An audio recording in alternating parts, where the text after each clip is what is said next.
오늘 함께 나눌 설교의 제목은 언약은 그가 이루신다 라는 제목입니다. 우리 창세기 15장 6절에서 11절까지 그리고 17절 말씀 한 절을 더해서 같이 말씀을 나누고자 합니다. 우리 오늘 같이 이 말씀들을 봉독하며 또 고백하며 같이 읽도록 하겠습니다. 아브라함이 여호와를 믿으니 여호와께서 이를 그의 의로 여기시고 또 그에게 이르시되 나는 이 땅을 내게 주어 소유를 삼게 하려고 너를 갈대아인의 우르에서 이끌어낸 여호와니라. 그가 이르되 주 여호와여 내가 이 땅을 소유로 받을 것을 무엇으로 알리이까? 여호와께서 그에게 이르시되 나를 위하여 3년 된 암소와 3년 된 암염소와 3년 된 수장과 산비둘기와 집비둘기 새끼를 가져올지니라. 아브라함이 그 모든 것을 가져다가 그 중간을 쪼개고 그 쪼갠 것을 마주 대하여 놓고 그 새는 쪼개지 아니하였으며 솔개가 그 새 위에 내릴 때에는 아브라함이 쫓았더라. 17절 말씀 또 같이 읽겠습니다. 해가 져서 어두울 때에 연기 나는 화로가 보이며 타는 횃불이 쪼갠 고기 사이로 지나더라. 아멘. 저희 교회에 어린아이들이 있잖아요. 6학년에서 한 7학년 정도 되는 어린이들이 몇 명 있습니다. 그 친구들을 대상으로 수학을 가르쳐 주시는 우리 성도님들이 한 분 계세요. 그래서 매주 모여갖고 그 아이들 데리고 수학을 가르쳐 줍니다. 그래서 오랜만에 이제 그 수학을 가르쳐 주시는 것도 너무 고맙고 해서 선생님이랑 또 부모들이랑 같이 모여서 잠깐 애들은 수영장에도 놀리고 고기도 굽고 이러면서 시간을 보냈어요. 그러다가 중간에 주제가 하나 있었는데 어떤 주제였나 하면 그 라이드가 우리 세상의 중심이라고 그런 얘기들을 했습니다. 그러니까 자녀들을 어디다 데려다 주고 다시 픽업하고 또 이게 한 명이면 괜찮은데 한 두세 명 되면은 하루 종일 라이드 하다가 하루가 가고 그다음에 모든 우리 스케줄이 우선 라이드가 결정이 된 다음에 다음 스케줄이 결정이 되잖아요. 이제 그런 이야기들도 나눴어요. 근데 저는 이제 미국에 온 지 한 10년 정도 됐는데 그 전에는 그게 무슨 말인지 이해를 못 했거든요. 그러니까 영화나 미국 드라마를 보면 꼭 클리셰처럼 나오는 이야기들이 뭐 어디 장신이 팔려서 어떤 무슨 일 때문에 아이 픽업을 늦거나 라이드를 까먹거나 그래서 발생하는 에피소드들이 많이 있습니다. 그러고 보면 좀 이해가 안 됐어요. 저게 뭐 이렇게 중요한 일이라고? 근데 제가 살아보니까 너무너무 중요한 일이더라고요. 그 어떤 거가 바꿀 수 없는 중요한 것이 그 자녀들 라이드 해주고 픽업하는 이런 일이었습니다. 그런 거와 비슷하게 또 제가 이해가 되지 않았던 일이 뭐가 있었나 하면 미국에 온 지 얼마 안 돼서 몇 번이고 똑같은 농담 같은 걸 들었는데 그 설교하면서 농담이 뭐였나 하면 미국에서의 삶은 빌빌거리다 죽는 삶이다라는 그 농담이었어요. 다 들어보셨죠? 그러니까 그냥 평생 동안 빌 오는 거 빌 받다가 그 빌 내고 하다가 그냥 가는 게 미국에서의 삶이라고 이제 그런 설교들을 몇 번이고 똑같은 얘기를 계속 들은 거예요. 이해가 안 됐죠, 당연히 그때는. 근데 지금 그게 무슨 말인지 알겠는 거죠. 아, 맨날 나가는 그 빌이 이렇게 쌓이고 그 빌을 계속해서 갚아 나가다가 어느 날 하나님 부르시면 가는 게 어떻게 보면 진짜 공통적인 삶이구나 그렇게 느낀 적이 있습니다. 이 빌빌거리는 그 삶이 사실은 무언가 하면은요 계약으로 둘러싸여 있는 삶이에요. 우리가 무언가의 빌을 낸다라는 이야기는 누군가가 내가 계약을 맺었고 약속을 맺었고 그 계약 때문에 약속 때문에 내가 일정 금액의 돈을 매달마다 계속 페이하는 거죠. 뭐 인터넷, 차, 집 혹은 렌트, 리스 그 외에 많은 것들을 계속해서 빌을 받고 돈을 냅니다.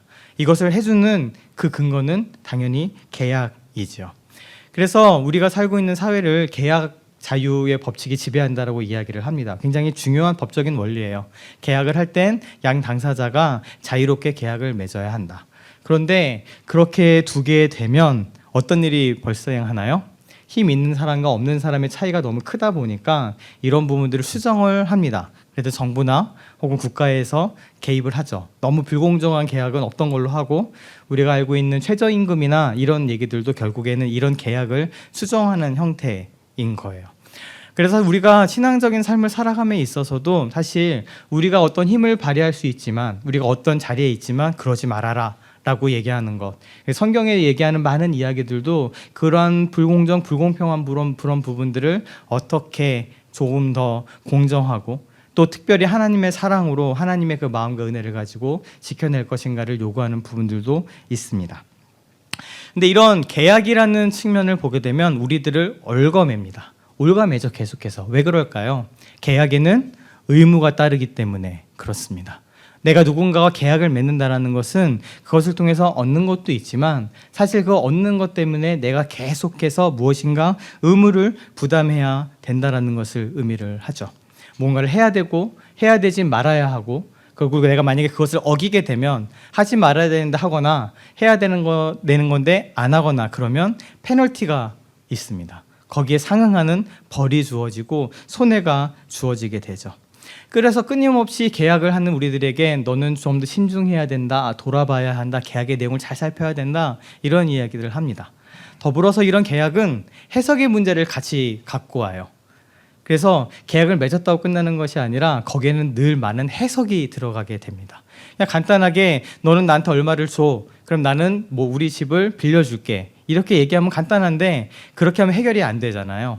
그 사소한 문제들이 발생할 때마다 이 사람과 이 사람 사이에 해석이 틀리기 때문에 늘 부딪힙니다.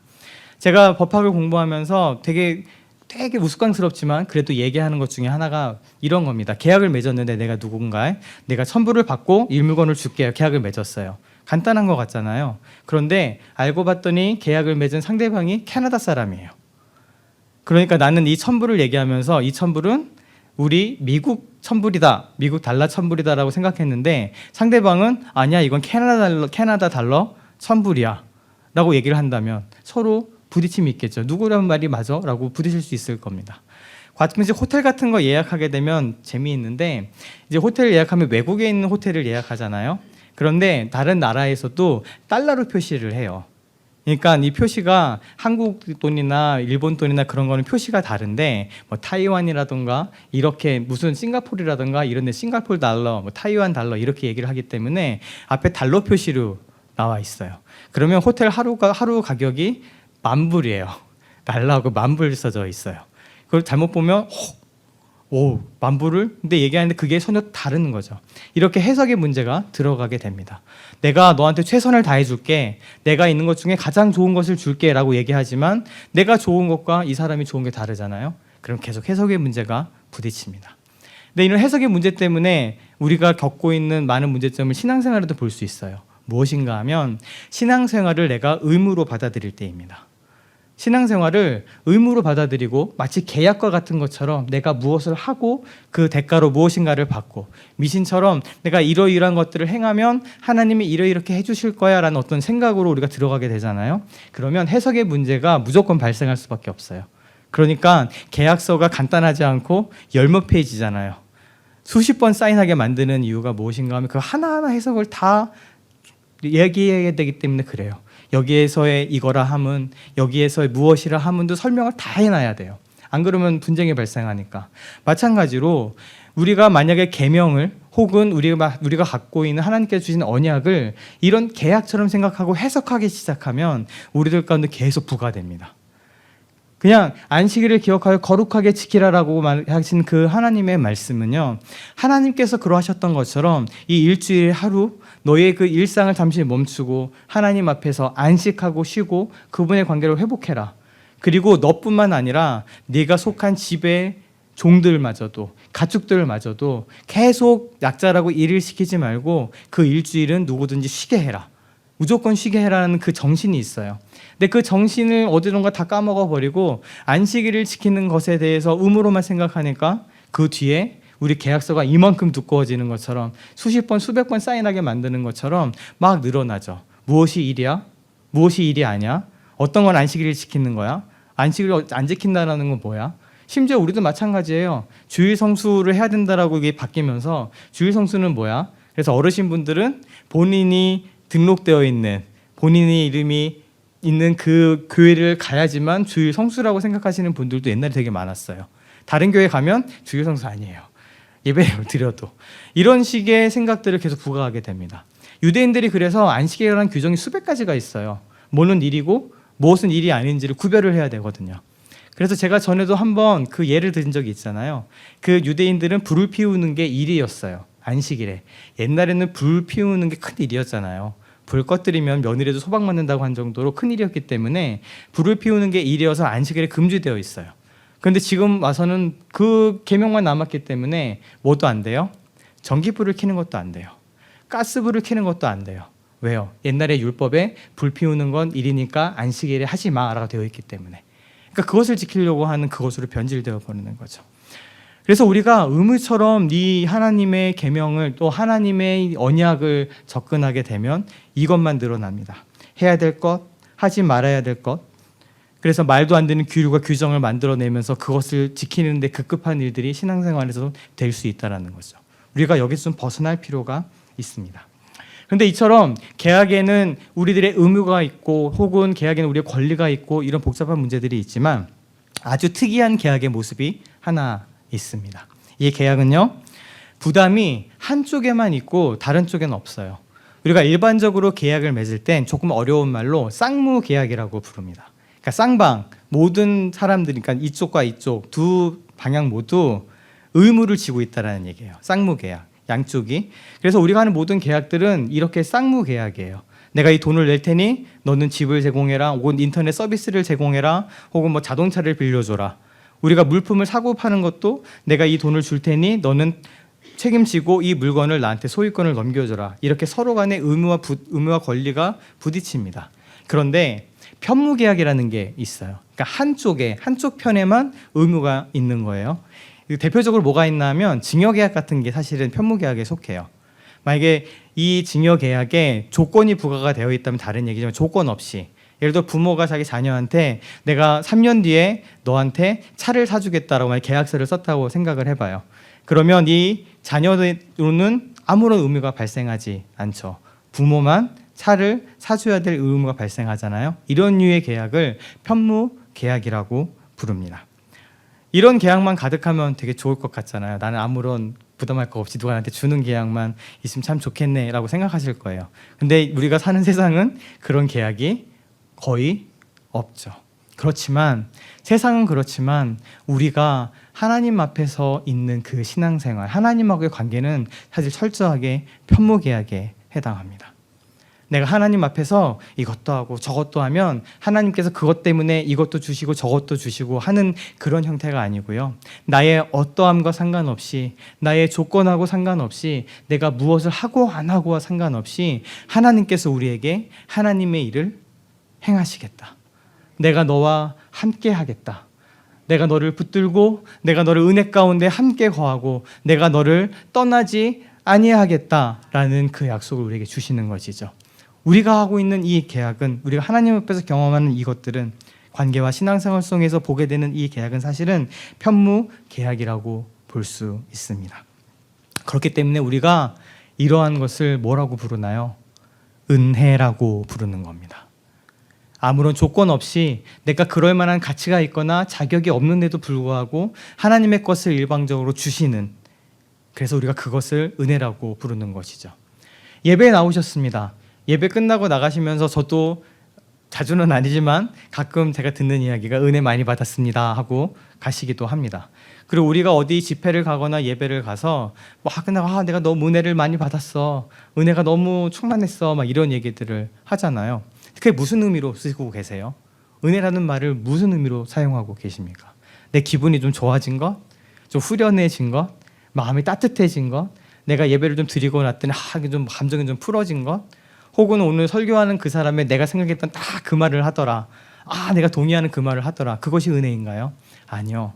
우리가 예배 가운데 그것을 은혜라고 부를 수 있는 것은 무엇인가 하면, 우리가 예배 가운데 나왔다고 그래도 하나님께서 넌 예배에 나왔으니까 당연히 하나님이 우리 가운데 임하시고 당연히 하나님 우리 함께 하셔서 막 그 감동을 주시고 따뜻한 위로를 주시고 막 말씀을 주시고 이러셔야 될 의무가 있는 게 아니세요. 근데 우리들은, 많은 사람들이 착각하죠. 내가 하나님 앞에 가서 정성으로 마음을 다해서 예배 가운데 나오면 하나님은 당연히 그러셔야 돼. 아니요, 그렇지 않아요. 그렇기 때문에 우리가 그것을 은혜라고 부르는 것이죠. 하나님이 그러실 의무도 없고요. 하나님께서 그렇게 하셔야 될 이유도 없고 나는 그럴 만한 자격이 없음에도 불구하고 단지 하나님 앞에 나아왔다는, 그래서 하나님 앞에 이 가운데 머물고 그 가운데 예배하고 찬양하고자 하는 마음으로 있다라는 그것 하나 때문에 하나님께서 우리와 함께 하시고 하나님의 그 위로를 허락하시고 하나님의 말씀을 주시고 진리 가운데를 붙들고 삶을 조명해 주시는 그 일들이 우리 가운데 일어납니다.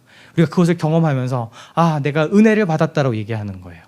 예배 나온 대가를 내가 받은 게 아니라 내가 예배 나왔으니 당연히 그걸 누려야 된다고 얘기하는 것이 아니라 내가 예배 가운데 이렇게 부족하고 연약한 모습 나왔지만 하나님께서 나의 어떠함을 따지지 않으시고 그 가운데 함께 하셔서 우리 가운데 놀라운 일을 행하셨다라는 것을 그것도 여러 가지로 다가오겠죠. 때로는 눈물로, 때로는 기쁨으로, 때로는 따뜻함으로, 평안함으로 이게 다가오는 그것을 우리가 은혜 받았다라고 표현하는 겁니다. 오늘 읽은 이 본문의 말씀이 사실 하나님과 아브람 사이에 계약이 체결되는 장면이 그려지고 있습니다. 아까 우리가 겪고 있는 많은 계약은요, 이해 당사자의 이해관계가 맞아야 되고요, 주는 게 있으면 받는 게 당연히 있어야 되고, 무엇보다도 계약에 서로 당사자가 대등한 위치에 있는 것들을 상정하면서 계약을 맺고자 합니다. 근데 오늘 하나님께서 이 계약을 맺으시기 전에 하나님의 태도와 하나님의 그 위치를 보게 되면 놀라운 것을 발견할 수 있어요. 그 15장 6절 이전의 1절 말씀에 하나님께서 아브라함에게 임하셔서 이렇게 말씀하십니다. 아브라함아, 두려워하지 말아라. 나는 너의 방패요 너의 상급이니라 라고 말씀하시는 거예요. 하나님은 하늘에 계시고 온 세상에 충만하시고 전능하시고 크고 위대하신 분이십니다. 그 하나님께서 이 사람과 언약을 더불어 맺으시는 것도 너무 귀한 일이고 놀라운 일인데, 그런 충만하신 초월자이신 하나님께서 친히 인간의 객체와 도구가 되어 주시겠다고 약속하시는 장면이에요. 아브라함아, 두려워하지 말아라. 내가 너의 방패, 원어로 마겐이라는 단어인데 그냥 보호 혹은 그냥 그 방패 그대로를 의미해요. 내가 너의 방패가 되어서, 나의 그 무엇이 되어서, 나의 도구가 되어서, 나의 수단이 되어서 내가 너를 지켜주겠다라고 말씀하시는 거죠. 또 너는 너의 상급이다라고 말씀하실 때 상급은 제가 전에도 설교했었습니다. 전리품이라는 뜻이에요. 다른 성경에 등장하는 이 원어는 어떤 전쟁이 하고 나서 승리했을 때 얻게 되는 노획물과 이 전리품을 의미합니다. 정확하게.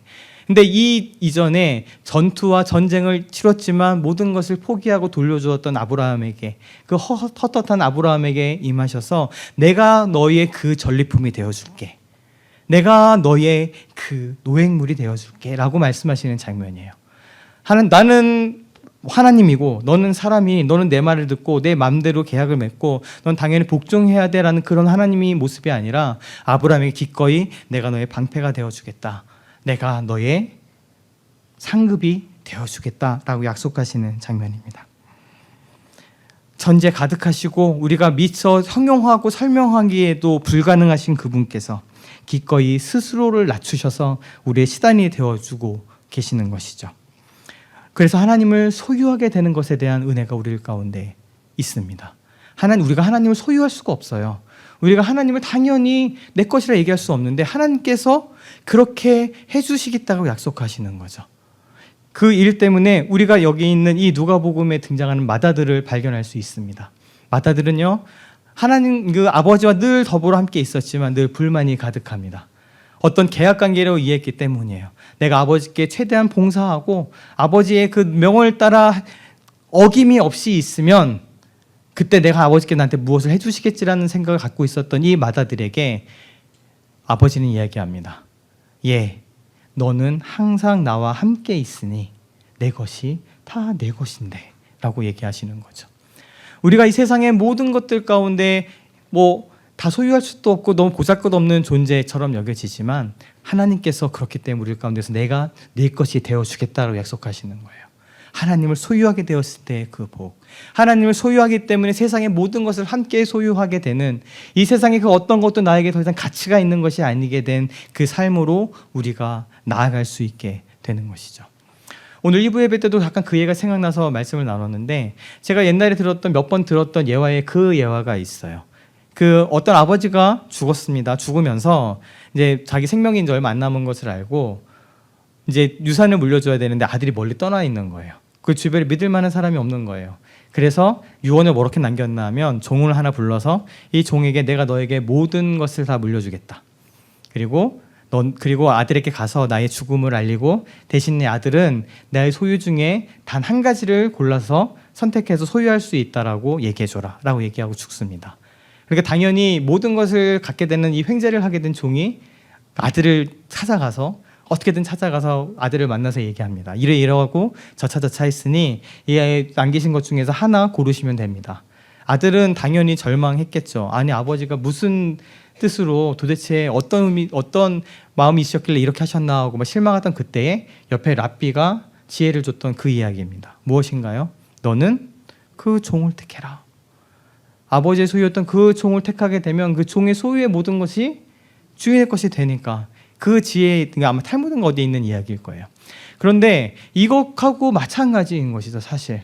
하나님께서 내가 너의 방패가 되어주겠다, 내가 너의 그 소유가 되어주겠다, 전리품이 되어주시겠다는 그 약속은요, 내가 하나님을 소유함으로 인해, 내가 하나님을 나의 것으로 삼는 것으로 인해 세상 모든 것들을 누리게 되는, 그 세상 모든 것들이 나에게 가치가 없고 하나님만이 내 가치가 되는 그 놀라운 경지와 그 비밀로 우리를 초대하시는 장면입니다. 이런 하나님께서 아브라함과 더불어 지금 언약을 맺고 계십니다.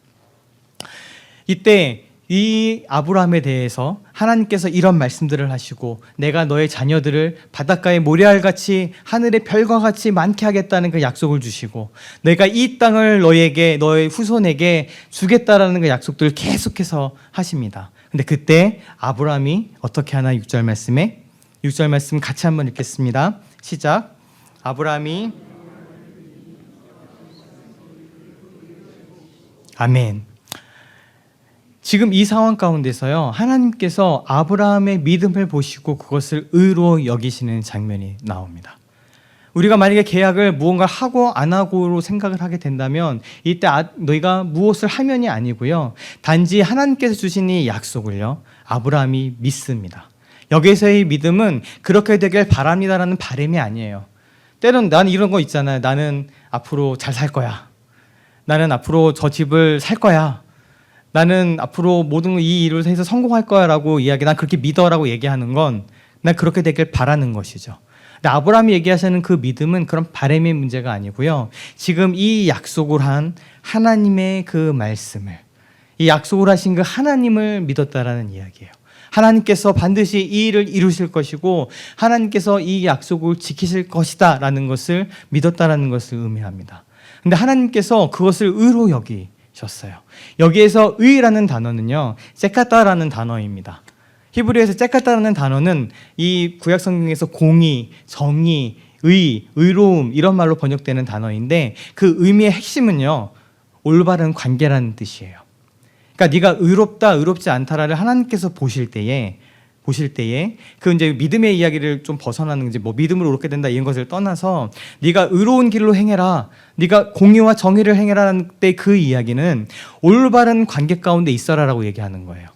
첫 번째 누구랑? 하나님과 올바른 관계에 있는 거. 그 두 번째는 내 이웃과, 내 주변에 하나님께 두신 이 사람들과 올바른 관계 가운데 있는 것을 의로 여기시는 겁니다. 근데 여기서 알 수 있어요. 하나님께서 의로 여기시는 것, 하나님하고 나의 관계에 있어서 그것이 올바른 관계가 된다라는 것은 하나님을 믿는 거예요. 내가 무언가를 행해서, 내가 계명을 지켜서 나의 의무를 함으로 인해서 그 의로운 관계가 되는 것이 아니라 하나님과 나의 올바른 관계, 하나님께서 우리에게 원하시는 그 의로움, 그 관계는 그 하나님을 신뢰하는 것입니다. 약속을 주신 그 하나님을, 누군가가 나에게 이렇게 하겠다는 계약서를 들이밀었는데 그 계약을 당연히 이행할 것이라고 내가 믿고 신뢰하게 되는 그것을 하나님은 올바른 관계라고 얘기하시는 것이죠. 하나님께서 우리를 돌보실 것이라는 그 믿음, 하나님께서 주권자가 되신다라는 그 믿음, 이 말씀하신 바를 행하실 분이시고 행하실 수 있고 반드시 행하실 것이라는 것을 믿는 믿음, 그분이 이 일을 결국 그 선하신 가운데 행하실 것이라는 그 믿음, 그 믿음이 하나님하고 나의 관계에서 올바른 관계, 의로움을 얻는 것이에요. 너희가 믿음으로 말미암아 의로움을 얻게 된다라는 그 이야기는요, 바로 그것을 의미합니다. 그 하나님을 신뢰함을 통해 하나님하고 우리의 관계가 올바르게 맺어지게 된다라고 얘기하시는 것이죠. 그 의로움을 여기셨어요. 아브라함이 그것을 믿었어요. 그런데 여기서 아브라함의 한계가 하나 등장합니다. 7절하고 8절 말씀에 보면 그가 이르되 주 여호와여 내가 이 땅을 소유로 받을 것을 무엇으로 알리까? 라고 물어봅니다. 지금 아브라함이 이렇게 얘기하는 거, 주님 이걸 도대체 뭘로 확증하실 거예요? 우리가 알고 있는 계약으로 바꾸면 어떤 모습인가요? 보증을 지금 요구하고 있는 거죠. 우리가 돈 빌려줄 때 이 사람을 믿어서 빌려주지만 이것을 확실하기 위해서 보증을 잡잖아요. 너무 믿는 사이면 보증도 안 잡겠지만, 그런데 뭔가 보증을 잡죠. 담보를 잡죠. 이제 사실 우리가 그런 생각과 그런 성향을 가지고 있어요. 아브라함도 마찬가지예요. 그런데 분명히 이것을 믿었지만 아브라함의 연약함이 하나 있는 거죠. 내가 이것을 믿지만 무엇이 이것의 증거가 되겠습니까? 라고 지금 아브라함이 물어보는 장면입니다. 그냥 믿음은 좋은데 믿었으니 됐네. 그리고 하나님께서 이 믿음을 보셨기 때문에 하나님께서 그것을 의로 여기셨다라고 이야기를 하고 계세요. 그런데 지금 아브라함은 그 믿음이 있지만 그 연약한 가운데 무엇인가를 하나님께 요구하고 있습니다. 증거를 지금 바라고 있는 것이죠. 누가 이런 사람, 우리가 한 사람을 또 유명한 사람을 발견할 수 있습니다. 누구를 발견할 수 있나요? 성경에 혹시 아세요? 기드온이라는 사람이 그랬습니다. 하나님께서 기드온을 사사로 부르시면서 강한 용사여, 큰 용사여 부르시면서 너를 통해 이스라엘 백성을 내가 구원하겠다고 약속하셨는데 기드온이 겁을 내고 또 두려워하면서 정말 이것이 가능할 것이라는 것을 확증을 시켜달라고 그래요. 무엇을 원하느냐 그랬더니 잘 아시는 거 있잖아요. 양털을 땅에 갖다 놓고 하루는 이 양털을 다 젓고 다른 땅은 마르고, 근데 그 다음 날에는 모든 땅이 다 젖었는데 양털은 뽀송뽀송한 그 기적을 요구합니다. 하나님께서 그것을 통해서 보여주세요. 하나님께서는 때론 이런 요구와 요청에 대해서 응답하십니다. 왜냐하면 우리가 그 정도 수준에 있기 때문이에요. 물론 우리의 믿음이 이 아브라함처럼 너무 좋으면 좋겠는데 우리가 우리를 알잖아요. 내가 믿는다고 고백하지만, 내가 이것을 믿습니다라고 얘기하지만 사실 그렇지 않은 그때에 하나님은 우리 눈높이까지 낮아지십니다. 아까 방패와 상급이 되어주시기도 약속하셨던 그 하나님이 낮아지셔서 우리 수준으로 오셔서 이제 아브라함과 계약을 맺으시기 시작하시는 장면이에요. 하나님께서 일을 하실 때 겸손하셔 낮아지심을 통해 일을 하십니다. 사실 이것을 가장 강렬하게 보여주는 사건이 무엇인가요? 성육신이에요. 하나님께서 그러실 필요가 없는데 하나님께서 겸손하시고 낮아지셔서 이 인간의 몸을 입고 이 땅에 오셨습니다. 그리고 우리가 같이 더불어 사시고 우리가 느끼는 그 모든 것들을 경험하시고 우리의 연약함들을 모두 체휼하시고 우리가 당하는 시험을 동일하게 다시 당하셨어요. 그 겸손하고 낮아지심을 통한 일이신 것이죠. 하나님께서 우리 수준으로 낮아지셔서 일을 하세요. 그리고 또한 그것은 우리의 문화, 내가 익숙해져 있는 그 일을 통해서 또 일을 하십니다. 그 선교에 대해서 옛날에 어떤 세미나를 들었을 때 그 이야기를 들은 적이 있어요. 어느 문화에서는요, 양이 무척이나 부정한 동물이래요. 너무 부정한 동물이래요. 감히 입에 담을 수 없는. 그러니까 여기서는 어린 양 대신 예수님 그러면 안 다가와요. 이게 무슨 말인지도 이해가 안 되는 거예요. 그러다 보니까 거기에서는 어떻게 번역을 했나 하면 어린 돼지로 번역을 한 거예요. 돼지가 거기 되게 성스럽고 그런 동물이래. 그러니까 거기서는 아예 번역을 어린 양, 예수님께서 어린 양 되셨다는 그 문구들을 어린 돼지로 바꾼 거죠. 어린 돼지가 되셔서. 마찬가지예요. 사실 우리가 쓰고 있는, 우리가 그걸 고백하잖아요. 하나님 그 일을 마치면 그 길을 다 달려가면 뭐를 주신다고요? 면류관을 주신다라고 얘기하잖아요. 면류관이 뭐예요? 왕이 쓰는 관이에요. 우리 나라에서 이렇게 쓰면 이렇게 발 달려 있잖아요. 앞에 이런 큰 관이 있고 앞에 이렇게 발이 달려 있는 그게 면류관이에요. 왜요? 우리는 그게 영광스러운 거니까. 원래는 뭐예요? 월계관이에요. 그 마라톤 우승하면 쓰면 올리브 잎으로 만드는 원래 월계관을 쓰는 건데 그걸로 번역하면 우리는 안 다가오니까 월계관이 뭐야? 그러니까 면류관이 돼버린 거거든요. 마찬가지로 그렇게 돼요. 어떤 데서는 마음이 목구멍에 있다라고 믿는 부족이 있단 말이죠. 그러면 거기서는 고백이 그래요. 예수님께서 내 목구멍으로 오셨습니다. 예수님께서 내 목구멍에 오셔서 나를 다스리십니다. 이렇게 얘기해요. 이게 문화를 통해서 일을 하시는 하나님이신데 지금 그걸 보여주고 있어요.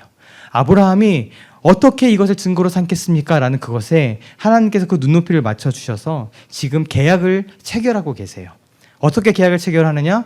여기 있는 것처럼 나를 위하여 3년 된 암소, 암염소, 순양 그리고 이런 새들을 준비를 해서 10절에 어떻게 하라고요? 그 중간을 쪼개고 쪼갠 것을 마주하여 놓고 있어라 라고 이야기를 하고 계십니다. 근데 이게 어떤 건가 하면은 당시 고대 근동지방에서 계약하는 장면이에요. 고대 근동지방에서 누군가가 이 중요한 계약을 맺고 이 계약이 반드시 이루어져야 된다라고 확증할 때 했던 의식이에요.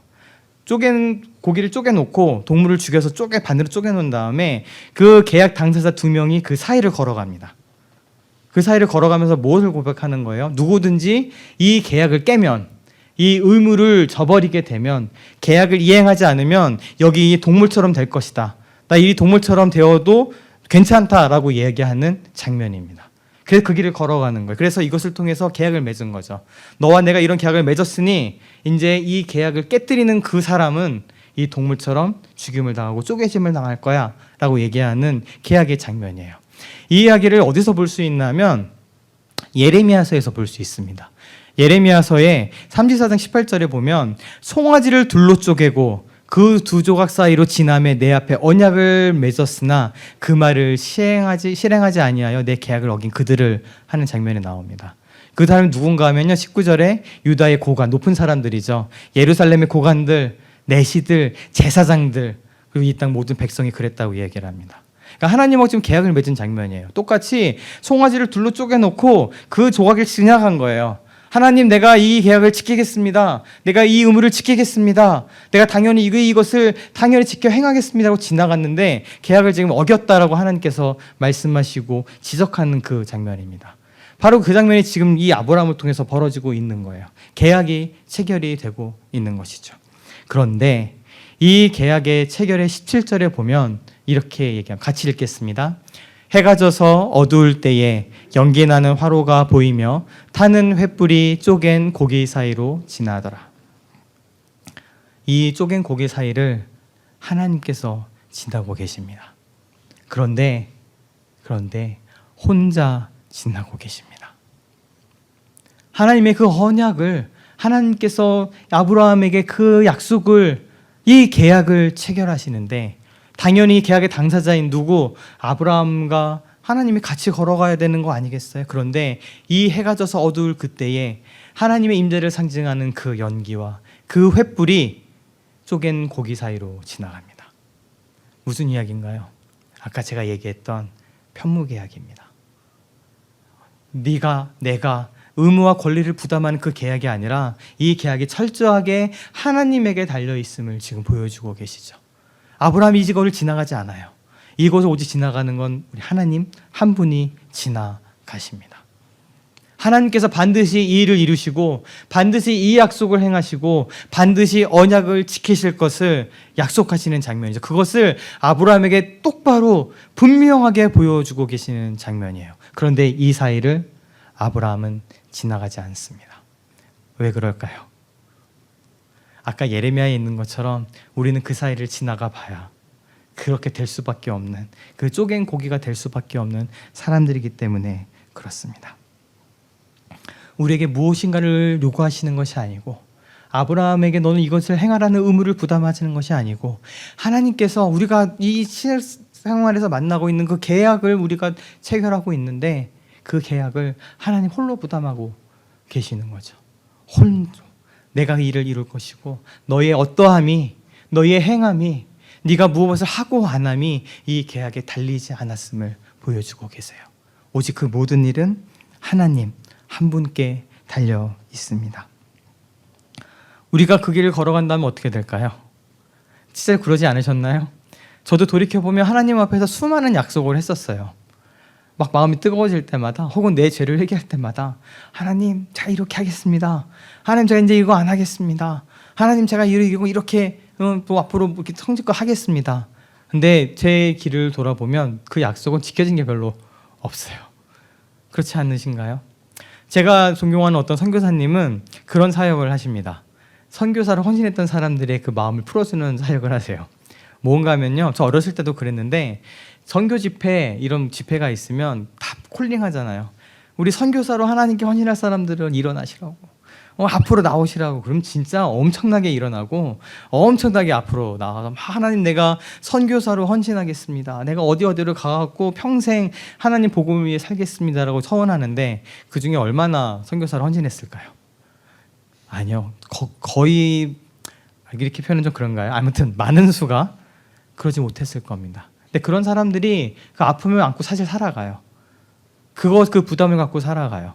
지금 일상에 혹은 이 삶에 밀려서 지금 이 자리까지 왔는데, 그때 나는 하나님께 이러이러한 약속을 했었는데, 내가 무엇을 선교사로 헌신하겠다고, 내가 목회자로 헌신하겠다고 이렇게 얘기했었는데 그러지 못한 자기들을 보면서 하나님 앞에 벽이 세워진 사람들이 의외로 많습니다. 근데 그 선교사님은 그런 사람들 풀어주는 거예요. 내가 선교사로 미스터 헌신하게 살았던 내가 그 선교사 너를 풀어줄게. 그 약속에서 풀어주라고. 이제 부담 없이 하나님께서 그 약속을 받으시고, 하나님께서 그 약속 네가 그렇게 지키지는 못했지만 거기 묶여있지 말고 묶여있지 말라고 묶인 것을 풀어주는 사역하시는 선교사님도 계세요. 근데 우리 삶이 그래요. 우리 안에 만약에 이 계약이 달렸다면요, 만약에 우리가 무엇을 하고 안 하고의 이 계약이 달렸다면요, 네가 어떠한 사람이 되면이라고 만약에 그 조건이 달렸다면요, 네가 이것을 행하고 이러한 사람이 되고 이런 것들을 지켜냈을 때 이 계약이 언약이 지켜질 거라고 되었다면요, 우리들은 모두 실패자가 될 수밖에 없을 겁니다. 그런데 그 언약을요, 하나님께서 혼자 쪼갠 고개 사이를 지나십니다. 이 일은 내가 아니라 너에게 달리지 않고 나에게 달렸다. 내가 행할 것이다. 내가 이 언약을 반드시 이룰 것이다. 내가 이 쪼갠 고개 사이를 지나는 언약으로 이 언약을, 내가 너와 함께 하겠다는, 내가 너에게 이 땅을 주겠다는, 내가 너의 그 믿음의 후손들을 별과 같이 많게 하겠다는 그 약속을 내가 지킬 것이다 라고 보여주시는 장면입니다. 히브리서 6장 17절에는 그래서 이렇게 표현합니다. 제가 세 번역으로 조금 더 번역이 다가와서 세 번역으로 바꿔서 준비했는데요, 제가 읽겠습니다. 그래서 하나님께서는 그 약속을 상속받는 사람들에게 하나님의 뜻이 변하지 않는다는 것을 더욱 환히 나타내 보이시려고 맹세로서 보증하여 주셨습니다. 이는 앞에 놓인 소망을 붙잡으려고 세상에서 피하여 나온 사람들인 우리가 이 두 가지 변할 수 없는 사실, 곧 하나님의 약속과 맹세를 의지하여 큰 위로를 받게 하려는 것입니다. 하나님께서는 약속하시고 맹세하실 때에 거짓말을 하실 수 없습니다. 우리에게는 이 소망이 있으니 그것은 안전하고 확실한 영혼의 닷과 같아서 휘장 안에까지 들어가게 해줍니다. 아멘. 오직 하나님의 선하심으로, 하나님의 신실하심으로 약속을 지키시는 그 하나님께서 맹세로서 그 약속을 보증하시고요, 우리가 그 변할 수 없는 사실, 하나님의 약속과 맹세를 의지하기 때문에 큰 위로를 받을 수 있고요, 그 약속이, 하나님의 언약이 우리의 안전한 영혼의 닻이 되어서 우리를 붙들고 계십니다. 나의 말이, 나의 신실함이, 내가 지키려고 하는 그것이 나를 붙드는 것이 아니라 하나님의 약속이, 하나님의 그 맹세가, 하나님의 언약이 우리의 닻이 되어 우리를 붙들고 우리에게 큰 위로를 주고 계시는 것이죠. 사실 성경의 이야기를 처음부터까지 보게 되면 한 가지로 요약할 수 있습니다. 사람은 열심히 하나님께 했던 그 약속과 언약을 깨뜨리고 실패하고 주저앉지만, 하나님께서 그것과 상관없이 하나님께서 하셨던 약속을 계속 지키시고 이루시고 언약을 이루시는 하나님의 일을 행하시는 그 이야기가 성경에 처음부터 끝까지 담겨져 있죠. 그리고 그 이야기는 성경의 이야기로 끝나는 것이 아니라 우리 삶에 동일하게 지금도 일어나고 있습니다. 말씀을 이 한마디로, 이 말씀으로 마무리하고자 합니다. 같이 읽겠습니다. 너희를 부르시는 이는 미쁘시니 그가 또한 이루시리라. 아멘. 하나님의 약속의 성취는, 그 은혜의 성취는 우리에게 달리지 않았습니다. 하나님께만 달려 있습니다. 거기 말씀처럼 미쁘신 그분께서 그 약속을 이루실 겁니다. 쪼갠 고기 사이를 홀로 지나신 그분께서 그 약속을 우리 가운데 반드시 이루실 줄 믿습니다. 같이 이 찬양을 주님 앞에 올려드렸으면 좋겠습니다. 반석이신 하나님, 행하신 모든 것이 완전하신 하나님께서 신실하십니다. 신실하시다는 그 말은 아까 미쁘다는 말하고 똑같죠. 믿을 만한 분이시고 약속한 것을 반드시 지키신다라는 의미입니다. 실수가 없으신 그 하나님께서 우리에게 행하신 언약을 이루심을 기대하며 같이 이 고백을 주님 앞에 올려드리겠습니다. 나의 나의 반석이신 하나님, 행하신 모든 것 완전하시니 나의 생명 되신 하나님, 내게 행하신 일 찬양하. 우리 시간에는 하나님께 내가 드렸던 약속들은 다 잊어버립시다. 이 시간에 잠깐 다 내려놓으셔도 좋겠어요. 그것이 아니라 하나님께서 나에게 주셨던 그 약속을 이 시간 기억하면 좋겠습니다. 하나님께서 그 말씀으로 내가 가장 힘들었을 때 주셨던 그 음성들, 내가 하나님 앞에 나아갔을 때 세밀하게 나의 삶을 바꾸시고 붙드셨던 그 약속들이 다 있으실 겁니다. 우리 그 약속을 이제 같이 기억하며 나아가겠습니다. 그 약속은 나의 어떠함에 달리지 않았고, 그 약속은 나의 행함에도 달리지 않았습니다. 하나님께서 그 약속을 이루실 것들을 이 시간 고백하고, 신실하신 하나님 앞에, 약속을 지키실 미쁘신 하나님 앞에 이 시간에 그 약속을 기억하며 나아가십시다. 그리고 하나님의 어떠하심에 그것을 걸었으면 좋겠습니다. 우리 감시 주님 앞에 머무는 시간 갖겠습니다. 우리 구주 되신 예수 그리스도의 크신 은혜와 아버지 하나님의 변함없으시고 끊임없으신 영원하신 사랑하심과 성령님의 동행하시고 보호하시고 인도하시며 하나님의 능력을 공급해 주시는 역사가, 그 하나님 약속 가운데 거하는, 하나님께서 그 일을 행하시겠다고 약속하셨던 그 약속을 믿으며 나아가는 우리 마음이 가난한 사람들의 교회 한 분 한 분과 이 예배 가운데 나와 주님 앞에 그 고백을 드린 한 분 한 분 머리 위에 이제부터 영원까지 함께 하시기를 간절히 축원하옵나이다. 아멘.